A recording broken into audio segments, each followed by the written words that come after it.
জায়গায় তুমি খুব হার্ড ওয়ার্কিং করছো, তোমার বেস্টটা দিচ্ছ, তারপরেও তোমার নাম হচ্ছে না, এইটা কেন হয়? মানে এটা কি ভাগ্য আর কি মানে চলে?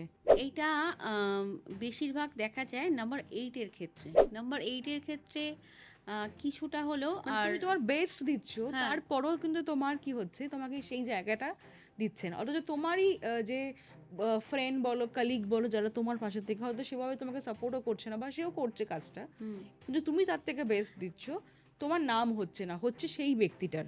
এইটা কেন হবে? এই দেখো এবার হচ্ছে ধরো একই দিনে একই টাইমে হয়তো টাইমের কিছু হেরফেরে প্রচুর মানুষ জন্মাচ্ছে, হুম তাই হুম তো? হুম।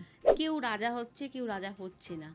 এটা কিন্তু পুরো টাইমিংয়ের খেলা, বা যে জায়গায় থাকছে সেই জায়গাকার ওই দ্রাঘিমাংশ অক্ষাংশ এই ডিগ্রির কিছু খেলা রয়েছে, ঠিক আছে?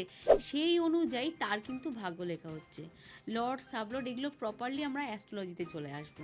এবার যত ভাঙতে ভাঙতে ভাঙতে যাওয়া হবে, যত ডেপথ যাওয়া হবে, তত সেই জায়গায় বোঝা যাবে যে সে কেন এই মানে একই টাইমে হয়তো 5-10 মিনিটের হেরফেরে সে রাজা হয়ে গেল, এ হতে পারলো না।